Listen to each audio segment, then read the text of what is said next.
Well.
Okay, we tweet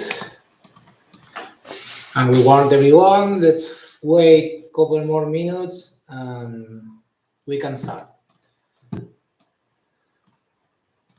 Hey, Steve.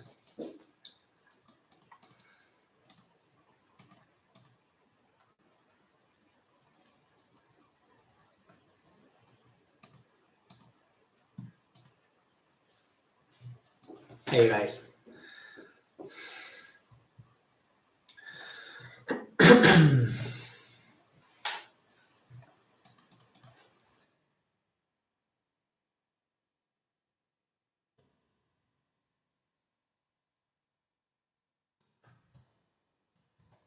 Okay.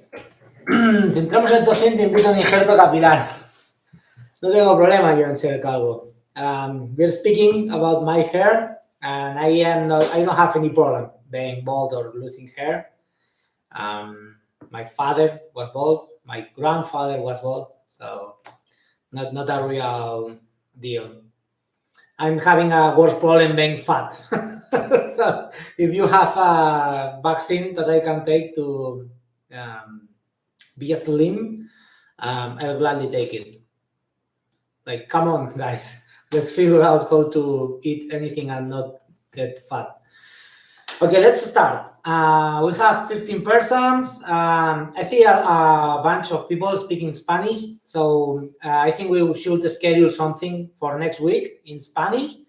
At the same time, Doruk is going to do one in Turkish. So we will do some kind of parallel or maybe one before the other in different languages. But let's just resume everything we did in the last 3 weeks here in English. So yeah, what we did, it's been a hell of a week. First off, I personally become father by second time. It's a beautiful girl, blue eyes. She's named Eloisa. She sleeps well, so that means I do not have any excuse to keep working. And my boy, they made 3 years. So yeah, family is well. I'm having a better sleep now. 6 hours instead of 4. And that means that things are getting better day by day after a long summer. So, well, I think the most important part is what we broke, which is the charts. We broke them on October 13, I think, or 17, something like that, when we introduced Ethereum. And they broke because the architecture we planned originally, like in March, didn't take in account that the stable coins needs to know the addresses. So I had to tweak a bunch of 4 configurations to accommodate the new addresses, and some stable coins in Ethereum aren't as stable as I thought. So charts starting to become crazy, and the data was mixed on the same database, so it was super hard to untangle that. So I just decided to rebuild that architecture into something that can scale better and can also accommodate data from central exchanges. We've been working with Alejandro. I will introduce Alejandro in a couple of weeks, but he's going to be my right hand, and we named him Vice President of Blockchain Development because he's going to assemble a team of people that's going to focus on building blockchain solutions. And all the solutions will be fueled by our token, and we will be building a huge platform on top of it. So I'll update you later on what we are planning. So regarding Ethereum and Binance Smart Chain, we change our whole architecture of price feeds, and we now have something that scales way better. It's more reliable, and it also sustains central exchanges. Instead of basing the searches and the information on the addresses on the blockchain, we are creating data based on tickers. So it's going to be BTC USD or BTC dollar or BTC euro, and that will allow us to scale us better because we won't be tying the information to the address or the blockchain, but to the symbol itself, even though the information of where the price was generated is still going to be there. It's not going to be the fundamental key to search for it. So we're very happy with this new architecture. It's also cheaper than the one we had, so in order of 10 times cheaper. To put this in context, in the best configuration we were able to achieve on PostgreSQL, we were spending something around $3,000 to $4,000 per month for all databases, and this new configuration is only $1,000 for all databases. So it's way better. And this also allows us to decouple a bunch of our data from the current architecture, which will allow us to slowly replace it, and as part of our partnership with AWS. AWS decided to invest heavy on us, and they introduced us to some of their solutions architects. One that is specialized on machine learning and data analytics, that is based here at Spain, and the other that is based at South America, but it's still working on our time zone, and it's specialized on data ingestion and data pipelines. So combined, they kind of cover all the areas we need to improve in our architecture to scale it and offer better solutions around data and price feeds. I have a meeting tomorrow with the architect at Latin America, tomorrow morning. His name is Andres, and he's going to be working with me on the data collectors, the workers and the pipelines that will receive information from exchanges and from new blockchains that we will introduce. And we will improve a lot that infrastructure to be able to rebuild and reindex that data easily by storing them on cold storages instead of on PostgreSQL, which is way more expensive, as I explained. So I think that's going to be a good improvement on our general design. So in terms of technology, we also started the UX research.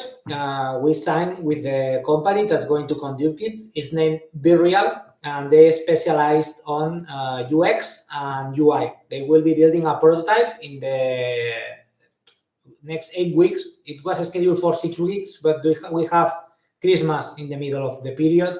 So we decided to do not try to push people to work on Christmas, even though they will be working probably.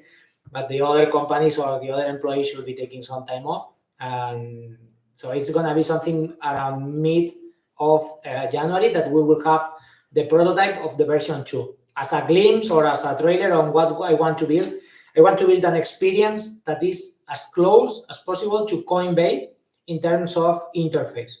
So it's going to be a clean interface, 2 modes, dark and white, and everything will be grouped by what you can do. So the interface itself tells a story, and the user has a journey, right? So you join and you know your assets and where you can acquire and how much are you earning for those assets and what you can do with them.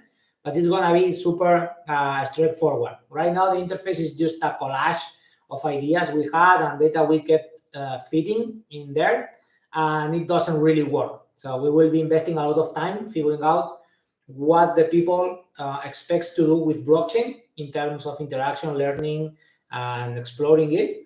But the experience will be, as I said, super streamlined. So you'll have 4 to 5 sections, and each one will tell a story. That's the idea. I'll keep you updated, and actually I will be opening positions for people that wants to collaborate with us into working in that UX research group. We already did a series of interviews with like 300 persons. So thanks everyone for collaborating with that. And we will keep doing that and gathering information from you all to build a great experience around the interface. So we will have better data, and we will also have a better interface. And in order to coordinate the efforts on both sides, we are onboarding product owners we have for sure one that is onboarding this next week, that is a super experienced product owner.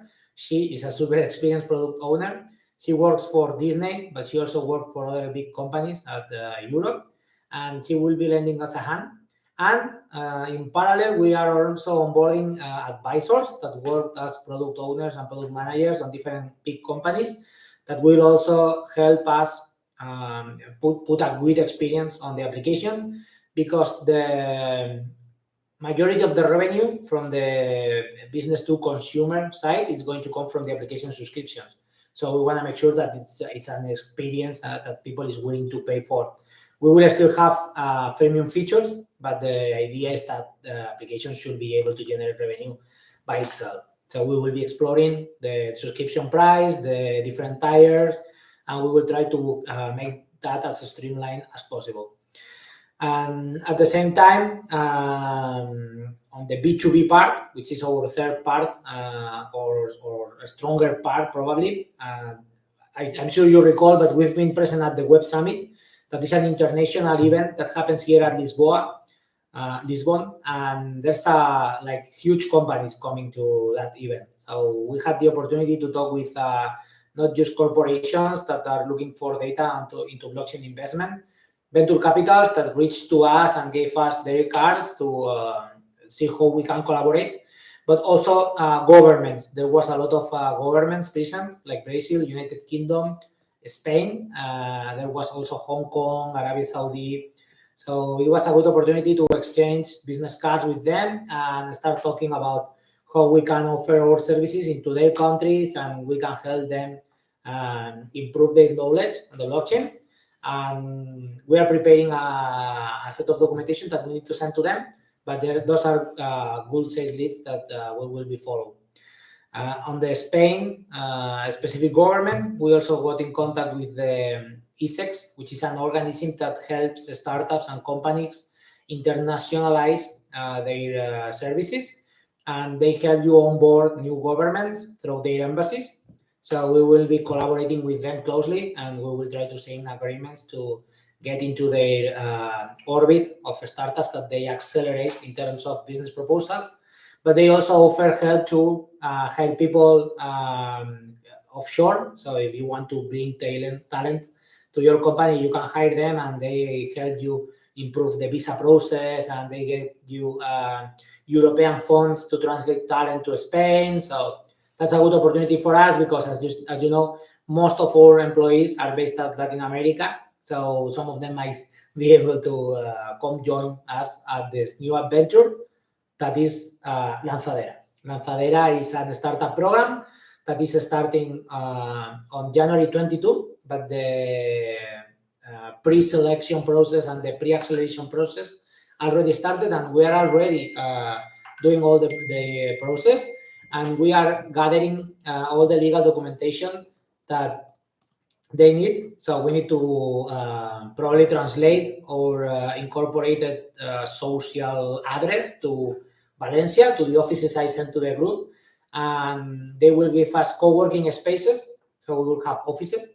We will also get mentors to work with us, specialized in business development, marketing, team management, etc., venture and fundraising. We will also get kind of a course or a 8 months master into business for me, mostly because I am the only one that is moving to Valencia to attend, because as you know, Eduardo is at Barcelona. And it also includes credit to hire and grow. And after or during the same process, you get access to various funding rounds. So Series A, B, C, through them. The other company that is accelerated in their offices or in their program that is related to blockchain got $2 million in investment in less than 10 months, to put this as a context. And they aren't offering a solution as powerful as we are. So those guys are just offering IPFS, like what Filecoin does. So we are kind of in a better position to get more visibility. They do a lot of marketing. They help you get to events. They give you a big brother. So it's some other entrepreneur that already did the process with them, and we'll work with you to make sure that, or with us to make sure we achieve our goals in the project. And that is also going to help us know better how to manage our teams and how to scale the business. So I'm very happy because that's, I think, something that we've been lacking for the last months. That is the capacity to monetize what we have, right? So we have a bunch of stuff, and it's not finished. I know that, but it's not finished because we probably don't know what part we need to finish first. So we just keep building and we keep adding offer, but none of it is excellent. So that knowing what the future customers will want to acquire will also help us build a better product on all the other areas. So we have a lot of things that are going to happen at the same time. Let's recap. It's Lanzadera, the new application, the new UX research, the team onboarding that we are doing continuously and adding new developers and collaborators and advisors. And we are funding this with, right now we are funding this with tokens, but we already finished something that we wanted to build for a couple of weeks, which is a company report. And this company report is kind of a radiography or a ecography on what we are and what we can offer. So it's pretty much our whole offer on a document that we are sending to the venture capital that are interested in us. We have over 20 right now that reached to us and showed interest into our project, and some of them wants to invest heavy. So we are speaking about over $2 million on investment and up to 10 on different follow-ups. So those are big funds. They start with Redpoint that are expecting us to send us the report, and they end up with various more small VCs that are also interested into this. So the idea is that in the next weeks, we should be able to define a strategy to reach to them and try to get their attention into our product so they feel confident to invest. The good thing is that we are incorporated and we have we had a good year. I mean, that's thanks to you because you keep buying tokens, but in terms of revenue, in our company report, it shows that we got revenue. It's a positive revenue, and that's also that creates traction. So the idea is that we should be able to get funding from outside of the pool, and the pool will have its own life cycle that I will explain now. So we get this funding, and this will allow us to to work for a year or two, hopefully two, with having to rely on the blockchain development, so it develops itself. And in terms of blockchain development, we have a lot that's about to happen. We have Alejandro that is onboarding on December, and he's very committed on building a blockchain ecosystem that helps our token holders and anyone wanting to interact with the blockchain that wants to save money by either buying a subscription or by acquiring tokens.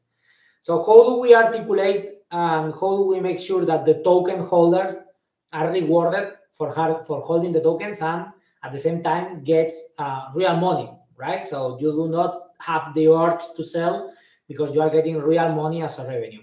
So what we architecture is something that we call the leasing subscription center, in which when people acquire a subscription, what they will be doing is acquiring 4,000 tokens from the stacking pool, and the money that they will pay for those tokens will be split amongst the people that delegated those tokens to the stacking.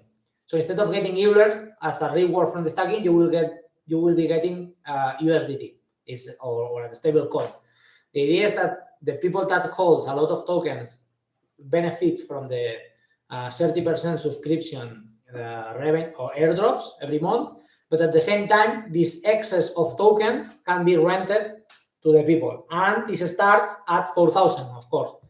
And if you have less than 4,000, you can still delegate your tokens and put them for sale. So the idea is that you should be able to rent your token for 30 days and get a passive revenue. So if you have, I don't know, 10 Eulers, if those 10 Eulers can be rented by someone that needs 4,000 and they paid $7, maybe you get 3 cents or 5 cents for 3 Eulers that otherwise you will have to sell.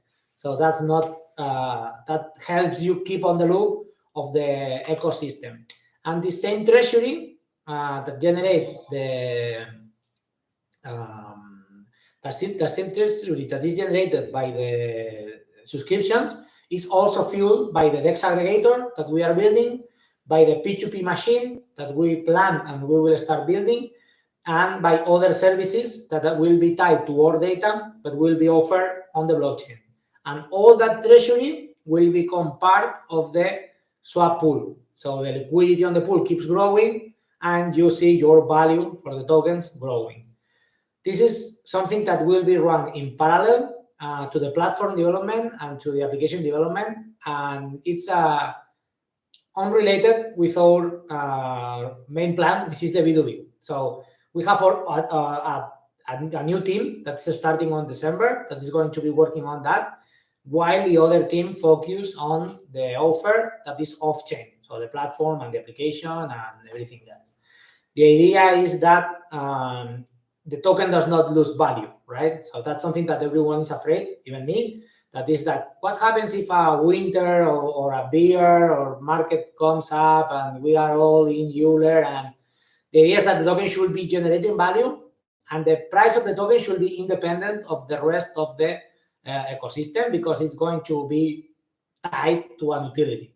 It's not going to be a giant Ponzi scheme in which we just keep onboarding people, and for each one that goes out in benefits, we have three persons underwater. The idea is that the token should be dragging its own money from the blockchain. So that's why we are trying to compete to DEX, to 1inch or Paraswap, and getting their fees that are a lot of money end of the year.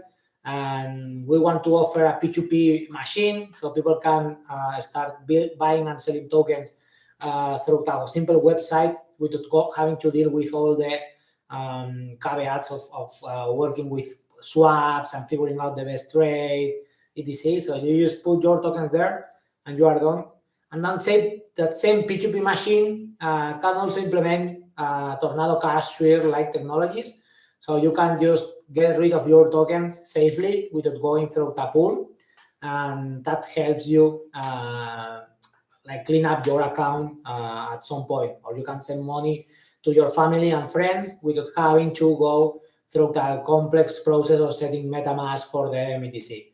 So you just send the code that the P2P machine will generate, and they will be able to withdraw the tokens on the other side. So that's the stuff that we're investigating. But as I said, it's going to be handled by Alejandro and his team, and it's not going to interfere with our off-chain plans, which is where I think we should be building our strongest point. This is just to make sure that the token has a real life cycle in the next months and does not get forget by us. So I am committing with the token holders and with the blockchain to make sure that your value is safely stored in there. So, and as part of this token ecosystem, we also need to migrate the token. That's something that I don't think we can avoid. We will have to change the token code to be able to be listed. Like exchanges doesn't really like 1% of the tokens deposited on their exchanges being burned, because it difficults the management of the tokens on their side. Because remember that exchanges doesn't do blockchain transactions, they do database transactions. So if somebody deposits tokens, that's okay, because the amount you receive is already including the burn. But when you withdraw, that's a nightmare, because you burn at the very moment in which you withdraw and the numbers doesn't match. So it's something that they won't like. So we are trying to figure out how are we going to keep the mechanism of the burn. And the idea we had is that we either create a burn list in which we just manually add transactions that are susceptible of being or including that burn, like swaps, for example, or we either set a fixed amount of burn and we make sure that they are respected. For example, we right now have 9 million. So I'm not anticipating 1 more million tokens to be born in the next days. The idea is that we just close the burn at 10 million and we just offer 90 million tokens in exchange, and we burn the rest from all reserves. So the idea is that we will only have 90 million circulating. The new token will be minted with 90 millions. There is no way to retrieve more than 90 millions from the circulating supply. So that will reduce 10% of circulating supply while keeping the token stable for the next month. And the idea is that obviously the demand will rise. So burning should be compensated with demand rising. The new application will generate this effect for sure. Like being able to have a super nice interface is something that will attract more users. We failed on that. We failed on that for months, mostly because we weren't aware of what people wanted, but also because we didn't have enough resources to build it. Well, you all know, on July, we went to the ground, token went to 3 cents, 2 cents, and we had to either decide burn a bunch of tokens and get money to keep going or just reduce the teams. And we decided to respect you all and do not burn any tokens and not dump the praise on you and just reduce the teams. And now I think that paid off, right? So for the last 6 weeks or 7 weeks, we've been pumping. The project is stable and we are looking good at the eyes of the investors because, well, we proved to be reliable. We didn't rug pull. We kept working. So that I think speaks for ourselves. We can still do better, and there's a lot of things that we'll be improving on the next days. But I think we survived to that crash. So what else do we have? Well, we have Lanzadera, in which we got accepted, but we also got accepted into another huge international accelerator program that is called Demium. We will probably take only Lanzadera because it's for startups that has some traction, while Demium is for startups that are starting, right? So it's help to assemble the team and start building the MVP, stuff like that. I have a meeting with Demium next Tuesday, but I'll probably decline their offer and go with Lanzadera. And I think that's all. Let's check the chat. Si tenemos neto 100, have lost 1% increase on price. Yeah, but people is better rated as CEOs. Everyone knows that. Check Jeff Bezos. Where is Punet? I don't know where is Punet. Punet is doing a heavy lifting on moral on everyone because he's been shilling our groups since we were like 30 cents to 1 cent and he never quit. So I'm happy that he keeps doing that every day because at some point he becomes part of our team. It's good to hear you can start scaling up and more interested to Euler. Okay, thanks. Yeah, we are attracting some eyes that are worth the shot. And that includes Bird, for example, Black Bird, that tweeted about us a couple of days ago, and Altcoin Gems, I think was the name of this other account that by no reason decided to talk about us. So yeah, we are happy with our visibility. Well, we have this company, BDC Consulting. To put them in context, they are the crypto consulting company that Binance uses. So it costed us a very interesting piece of money to acquire them, but it's going to pay off for sure because they will put us in a very good position in terms of marketing. I shared the link on the chat so you can check their services and what they do, but those guys are huge. So if we work with them, our marketing will for sure pay off. I personally feel the focus should be on building a platform that keep going. Yeah, as I said, the platform is our main focus because it's where other sources will drink off. So the application needs the platform, and the blockchain services also needs the platform. So there's no way to do not build a platform. But at this time, we are investing more resources and we are getting more help. We have AWS, 2 solutions architects from AWS that are going to start working with us into defining the architecture. And after that, and as part of being in Lanzadera program, we will also get $100,000 in credits to build solutions on AWS. So this involves getting partners from AWS to build the stuff for us with AWS compliant.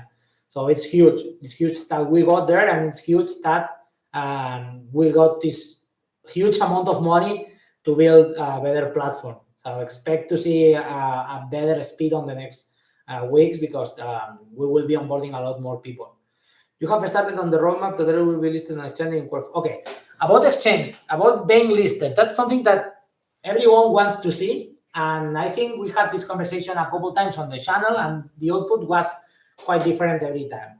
Being listed is not a straightforward process, because it involves at least three things. One is that the token should be compatible. We need to migrate it. So that involves money and marketing, but it will also involve a lot of customer support, because there's people that is still locked at Vault. So we have to go reach those people, or either block them from the migration, because as soon as we start migrating the token, we will lose access to the current token, and that involves maybe not being able to pay the people that is locked at Vault, because remember that the contract needs to receive more tokens to allow withdrawals.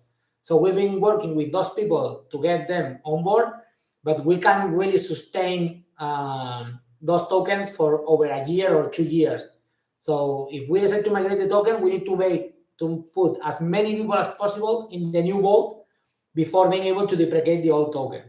But it also involves an investment in marketing, but an investment in paying to the exchange that is going to list you.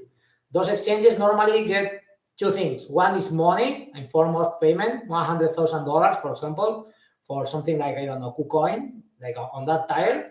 But also you have to give them tokens, because that's how they get money, right? So they will sell the tokens that you give to them. And apart from that, if something goes wrong in the exchange and the price dump, we have to make sure that our liquidity is not jeopardized. So if somebody goes sells 3 million tokens on the exchange and the price drops, they can just go out immediately and buy at our pool, and that's our liquidity. So it's not liquidity from the people, it's the company liquidity that's deposited there. So we need to make sure that we find a way to sustain the token growth when it is listed on the exchange, because it's not going to be all demand. There's going to be people that is going to sell. And in exchanges, it's not like in swap pools in which there is price protection. You just dump all your tokens, and if somebody gets caught, that's all. So it's a delicate operation in terms of liquidity. And at the same time, it's a delicate operation because not all exchanges support Binance Smart Chain. So if we list our token on an exchange that does not support Binance Smart Chain, we also have to peg it, move it to Ethereum, and that involves moving liquidity to Ethereum. So remember Vault that did that, and what happened to their price? So diverting the liquidity into different blockchains is going to be something delicate. So we are working with exchanges. We are talking with them to see how we can orchestrate all this stuff. It is still on our plans, but it's not as straightforward as just launching the token and wait to be listed. If we had more volume, or like way more volume, they'll probably help us more. But with our current volume and our current amount of users, we aren't getting that much traction in terms of visibility. So the exchanges that are reaching to us, even though they are interesting and they have good liquidity, are not that popular. So this means that if you want to get into that exchange, you will have to open an account and deposit funds and know your customer, blah, blah, blah. So that's something that if we can, we will like to avoid to do. So what I think, and I talked about this a couple of times, is that being listed is good for marketing. That's right. But if we compare the prices, if we invest $100,000 in marketing, we probably get the same traction as being listed, because we can just spam Twitter and Google and Telegram and TikTok with influencers or whatever and get the same amount of customers on board, and the price will pump the same, because at this point, what matters is how many people we onboard. So there is no real lack of liquidity to sustain the demand. So if people just keep coming and buying, the price will pump, right? But my concern is that those buyers won't stay with us because we aren't still on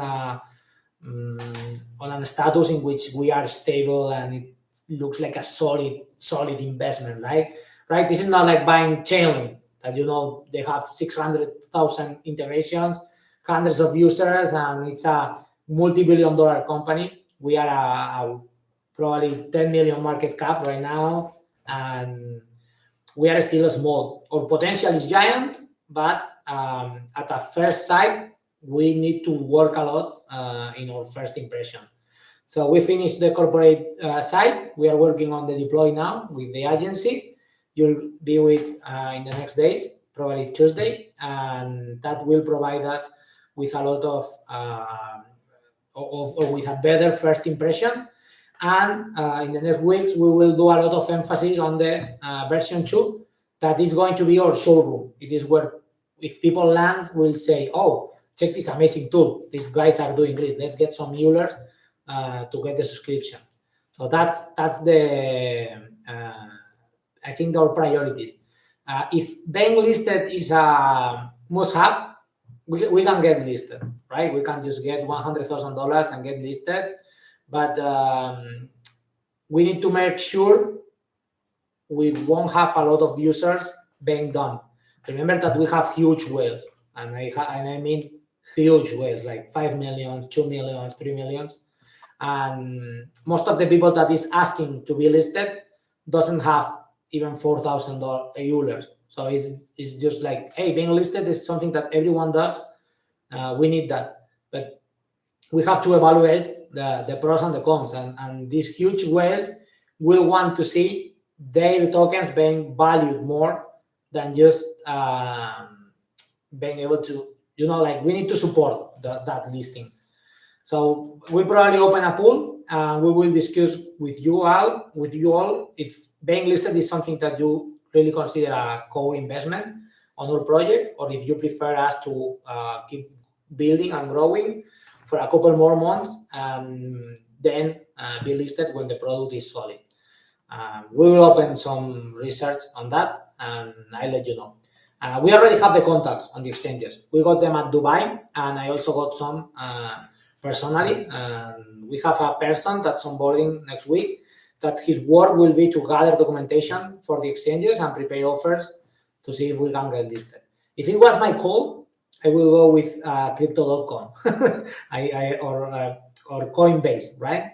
Because those two aren't on the top 5, for example, but they offer solutions to pay on-chain. They support the Binance Smart Chain.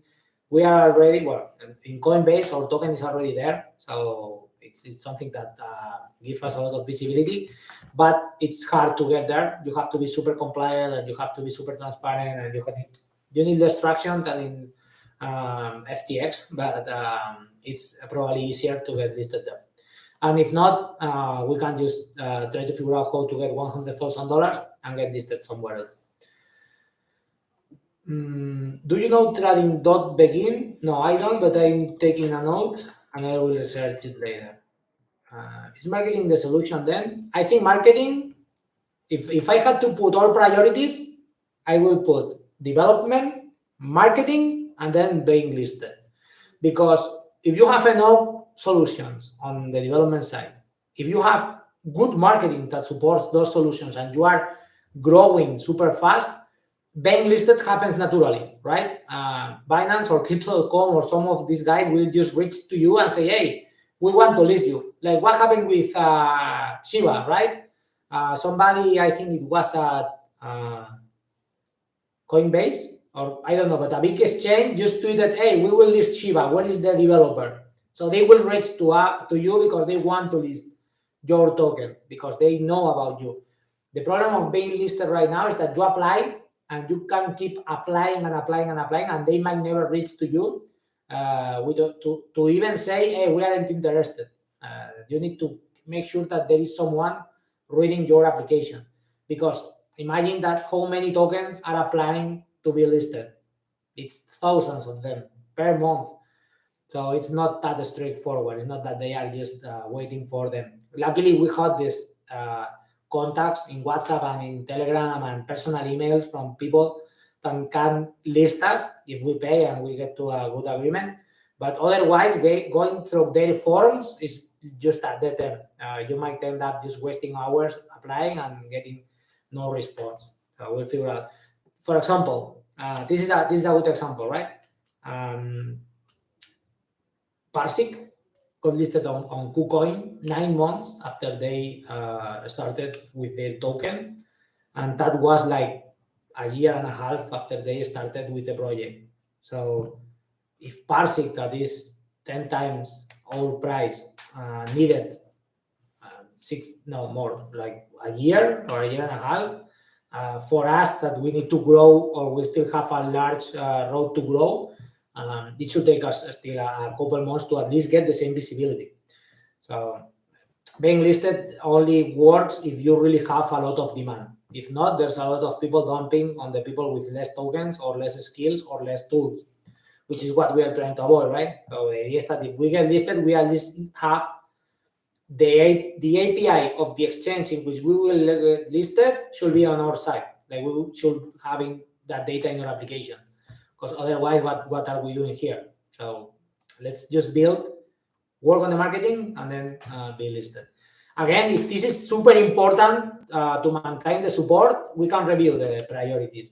But in my opinion, it's just at this point, it might be just expending a lot of money without you achieving the results you deserve. We'll keep talking about this because it's an interesting topic. We can even open a Discord channel to review the different strategies and the situation and see how we can push that listing process. Steve, with the B2 being built, what are the planned features like notifications, payment, and support fitting? It sounds you are aiming for end of the year still. Yes, those features or those APIs are already in our databases. Like the APIs are already connected to our databases. Actually, a couple of users reached to me after I offered them to get their transactions list with the token value. So if you guys need this to be prioritized, I can try to fit that into the current wallet section until the new application is ready. But those APIs are ready. With the changes we did on the architecture that are now better performant when comparing prices for those token transfers, we can get them built. And for the notifications, that is mostly an alerting system, because notifications per se are already on the front end, but they aren't connected to the alert.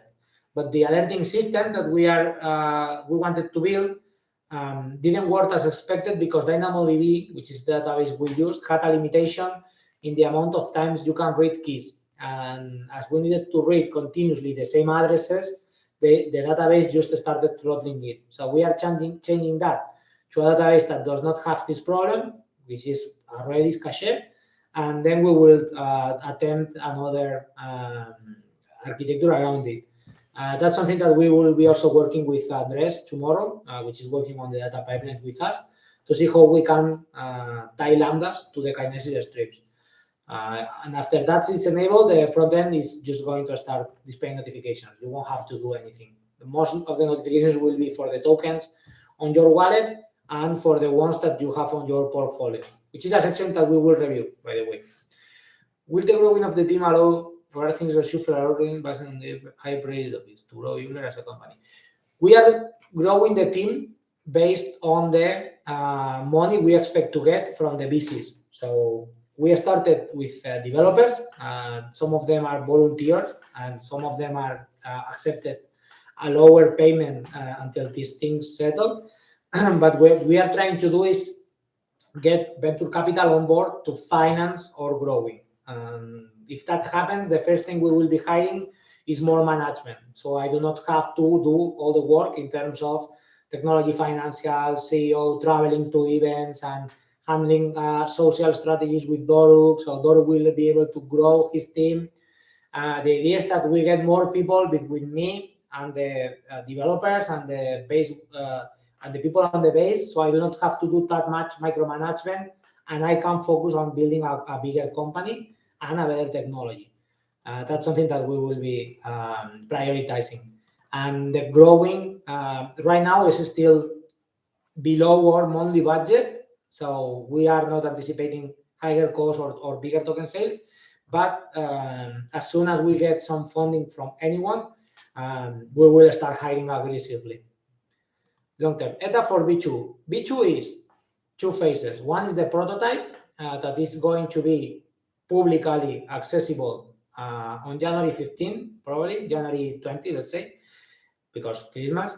But the research and the findings will be public all the way, or during the whole development and the whole research, and you will all be involved. So we will be validating what we are planning with you day to day. You will receive images, mock-ups, wireframes, flows, diagrams, so you get an idea of what we are building, and we can correct before moving forward with something that does not fit the actual requirements of the community. And after that, the development is straightforward because it's just rebuilding our current technology or current application for that new interface, because we already have the widgets, we have the connections to the Web3, we have the charts. So it's just moving those pieces to different places inside of the same application. And that is going to be a process that is going to be ongoing for the next at least 6 months, and you will be viewing the changes while they happen. So we will have probably weekly or bi-weekly deploys with the changes on the new sections, with the new features, etc. The new product owner that's starting tomorrow will prepare a roadmap for all this, and we will be publishing it. That's something that I also want to improve. Our communication between the development team, marketing team, financial team, and the community, website, Twitter, etc. It's been pretty much bottlenecked because we didn't have anyone managing that.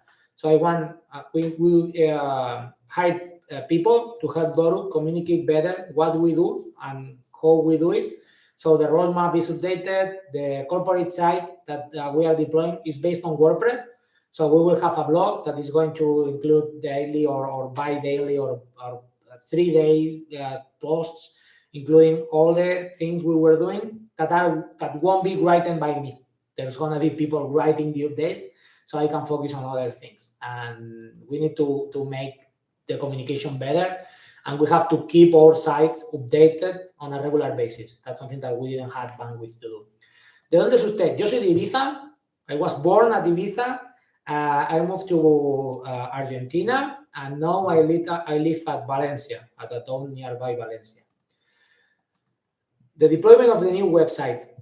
Monday or Tuesday, I mean tomorrow or past tomorrow, we will deploy the corporate site, the new corporate site that is going to be the base template for future additions. It's a WordPress site, so we can scale it infinitely, and we can add many sections or as many content as we want. Does new contract brings more tokens to generate? No, the new contract will have less tokens than the current ones. The relationship will be 1-1, so you will deposit 1 Euler and you will receive 1 Euler V2 or whatever name we put to it. And there is no way in which we mean more tokens or we put more tokens in circulation. And to make it worse, all the tokens that currently exist won't be able to be operated on the new liquidity pools. So if someone is locked at World or on the liquidity farm that is still on World or on the old stacking pool on B1, those guys will be locked there. They will have to unlock, go through the new contract, and then go to the new pool to sell them. So the new contract is kind of a one-way gateway. Once you change your tokens, there is no comeback, and you can only change as many tokens as exists currently. So it reduces the supply a lot. Is there a program for holders to actively help Euler to grow, maybe doing tasks that the project needs? Euler Explorers. We have the API ready and documented, and we will be deploying those changes too. The idea is that the community should be validating the information that we display. For example, there was a user that said, hey, I don't want the interface to filter all the tokens by default, blah, blah. And that was actually a good concept, right? So how do we make sure that the tokens we display are not the scam tokens or the copy tokens that people maliciously create. For example, Euler has 3 copy tokens that were created the same day with the same name and the same ticker, and even some people got scammed by them.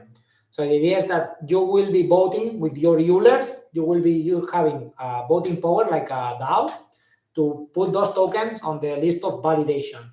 This will reduce the interference from external parties or centralized parties like me, because the whole database management will be delegated into the community. And the people are the ones that will propose new tokens to be added, and the other the rest of the community will fill the details, like the Telegram, the owners, if those tokens needs to be flagged somehow, like a meme or Oracle or utility. So yeah, the community will interact heavily with our database, and they will be rewarded. You will get money from the treasury, which is treasury is the new name of what we used to be the company. So the treasury is going to be filled with the company tokens, but also with the rewards and the benefits that the company gets on the blockchain. So we will be decoupling the blockchain benefits from the real world benefits, in terms of do not drain liquidity from the pools to sustain the growth of the company. So we need to generate a B2B viable product without having to get your tokens or your money. So it's going to be called treasury. And treasury is going to be paying people for working into our database and our validation.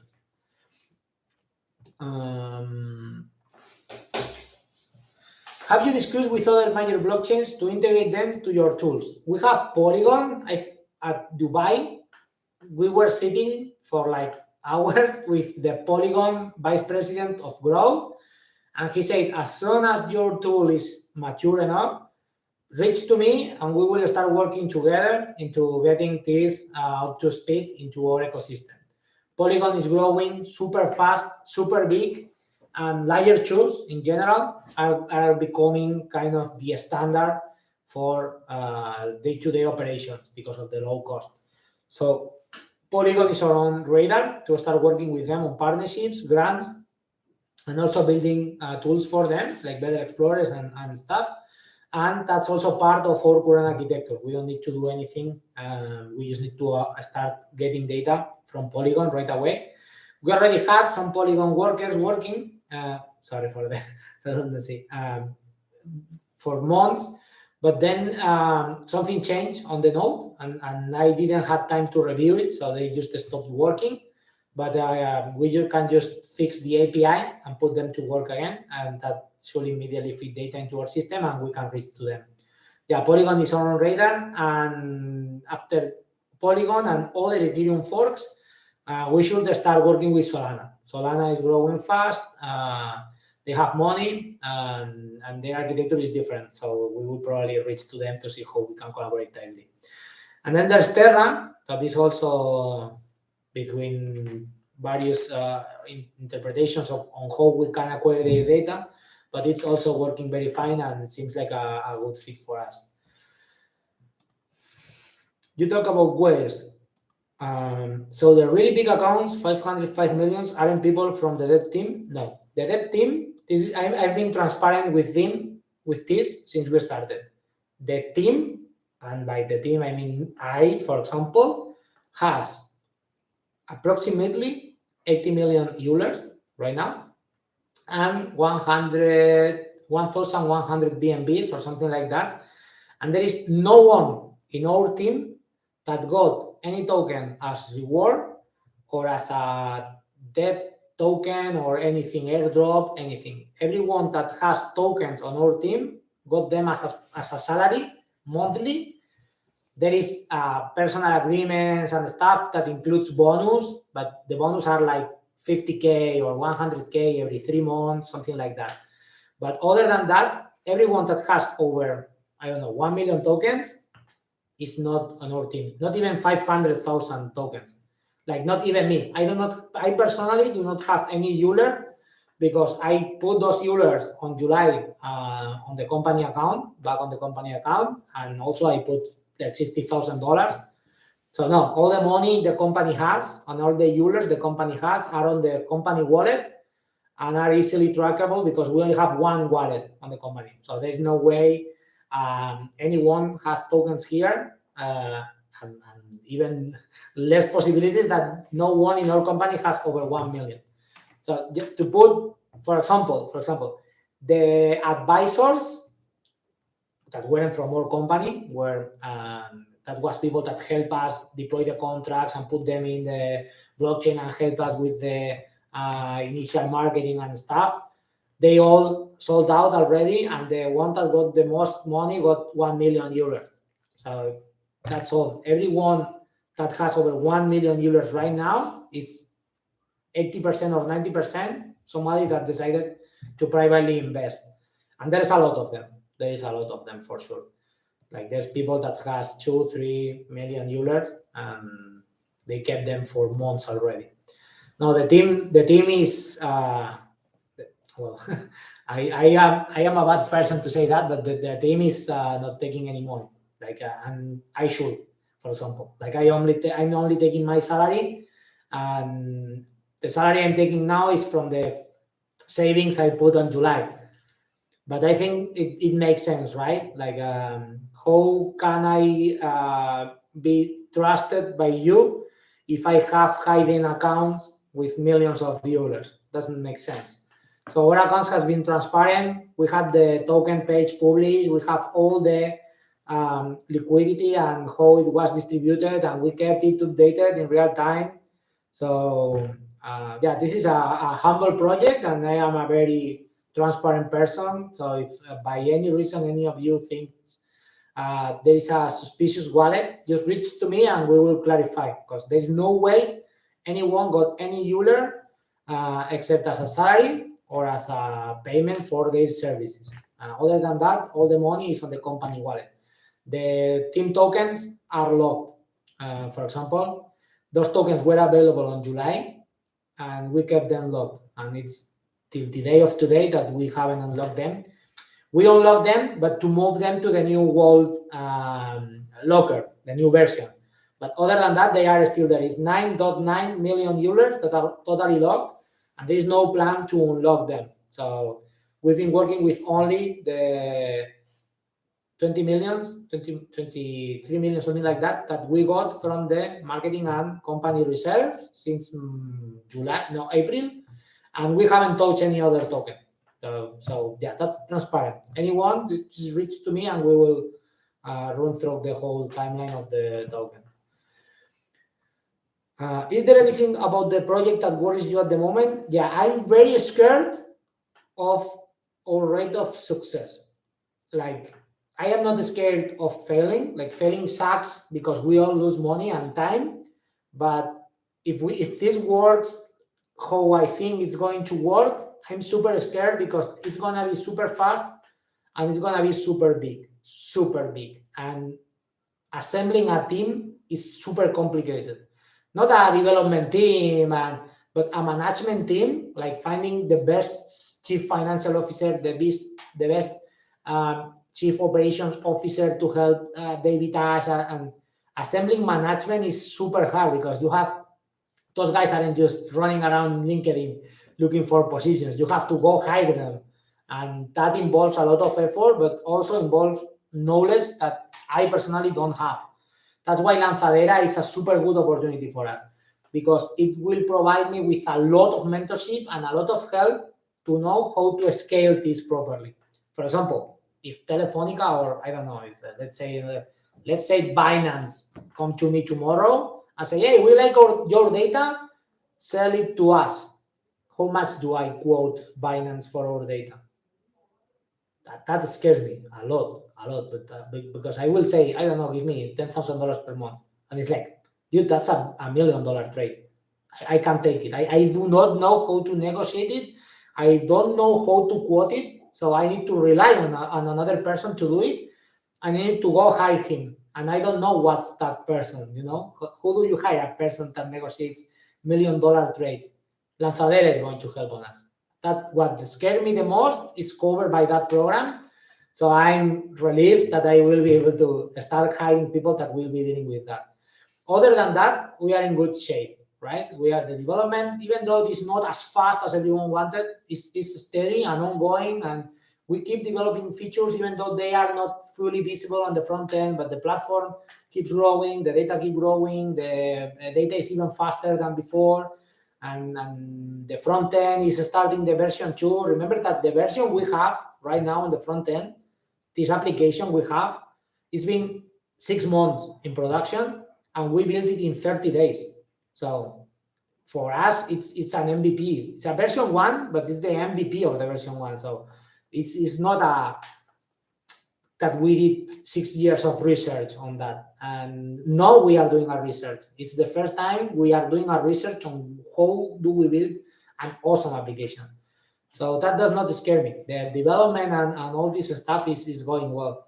The financials are doing well. Like the token is growing at a slow but at a steady rate, and people is onboarding to the project, and some of them are showing a lot of support.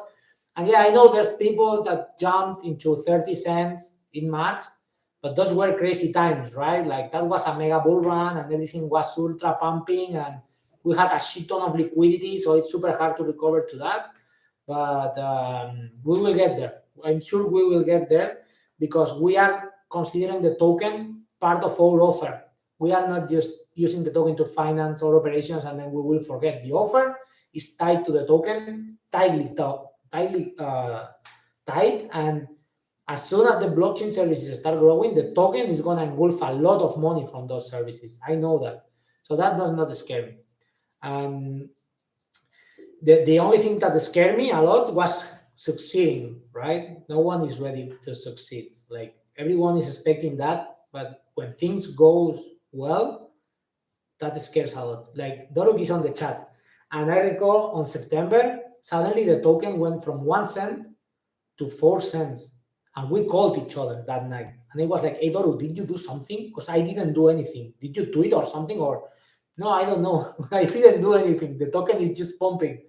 And it kept pumping and pumping and pumping, and we weren't doing anything. It was a weekend, and we landed at 6 cents from 1 cent in a weekend, and we were like, what the fuck is going on? Like, where is this money coming from, and why to us? And it kept pumping, and we are at 17, 80 cents, and people just on board and say, oh, this project has potential, let's just buy it, and it happens, right?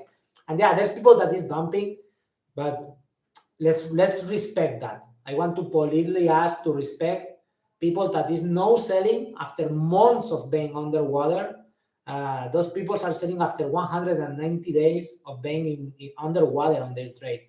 So I'm not angry with them. It's like, hey, thanks, because you could have dumped way earlier and you will be on loss, but for us, it's going to be even harder to get out of that. And you decided to wait and support us, and so thanks. I mean, it sucks, but it happens. So I respect that. What we have to do, and that's something that happens a lot on the price channel, is to remember those guys that sold at 7 cents, 1 million Eulers, and now the token is 16. So those guys are the ones that we need to remember, and we need to remember them with a smile, because they could have done better, but it's okay. Let's just respect them. Are the company reserves locked again? We have 5 million tokens in the wallet, 5.5 million tokens that are like for day-to-day operations. We have 10 million tokens locked on the Vault locker, and then we have 4.8 million or something, like the whole liquidity on the pool that I didn't lock them, but I will lock it after the streaming. That are also locked for 30 more days. So we just keep locking and relocking our liquidity because we aren't expending that much money. But yeah, the company policy is to always have the liquidity locked, because that's how we build trust with the community, but also that is how we prevent being hijacked or lose money, or like there's no excuses. That liquidity was locked. There's no way to, we lost this wallet or all this bullshit that other projects does. There is a fly, and I hate flies. You can see them.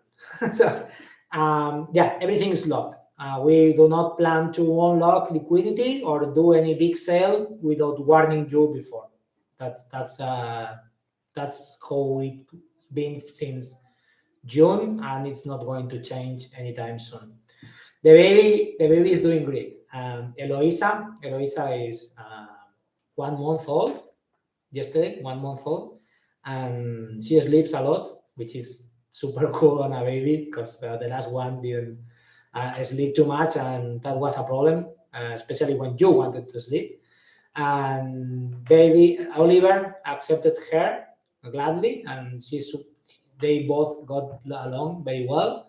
And yeah, I'm very happy. I'm very happy, especially because with this Lanzadera program, I will be able to spend more time with them, because other people will be helping us growing the company, and I won't have to deal with this over-hour working that I'm doing right now.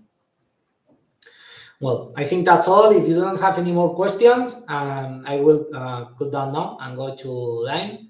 And after that, I will reload the liquidity. I promise I won't forget.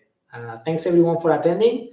And next week, Doruk is preparing one in Turkish.